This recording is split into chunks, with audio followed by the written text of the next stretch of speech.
I'm proud to introduce the next act. He's the other resident comedian, MattsStandup2009. Woo! Later!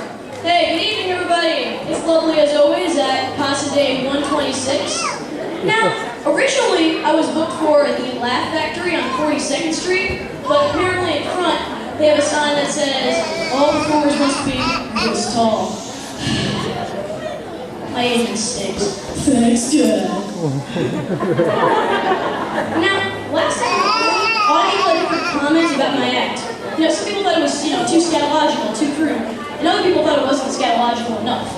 So I think for you people today, I performed an act that will satisfy both parties.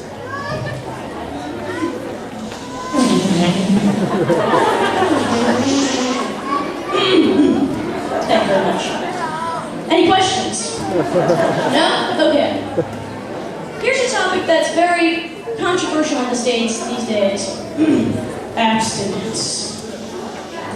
Now, we're pouring billions and billions of dollars into this project, $126 billion to be exact. And, I have a theory that we can cross-cut all these needless expenditures. Instead of having health classes sex ed, we replace them with mandatory Dungeons and Dragons. This way, if anybody tries to pick up a girl, the conversation will go like this. Hello there, fair maiden. Would you like to see my plus 21 staff of compensation? And trust me, ladies and gentlemen, the conversation would end right there. Unless, of course, she's into that sort of thing, in which case, a couple charisma checks later and she's mine. Who's into that sort of thing here? Who thinks I can pull off a cape? And nothing else. As a matter of fact, I wore a Star-Spangled Cape to the inauguration just this January, and love that new president smell. We give a lot of flack to the old president for being, terrible leader, moron, worst president ever. But really, what if he wasn't a bad president? He was just really sarcastic. Like, he was in the war room with all his advisors, and he's like, sure, invade Iraq. That'll protect national security. And they're like, what, sir? Protect national security? Invade Iraq? Yes, sir. No, it's a terrible idea. We're gonna get horribly screwed. Never mind.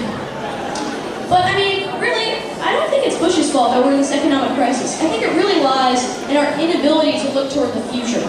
That's why I've never been a big fan of tattoos. Because, I'm sure at some point in my life, my son is going to shuffle me off to an old folks home. And I'm sure, by the right old age of 85, I will adore the simple yet awkward pleasures of a sponge bath. Now, having one of said baths, I am sure that a nerd school will put on some rain glasses and point and say, Mr. Tanzosh, that blotch, it appears to read, and, no, it says born to die!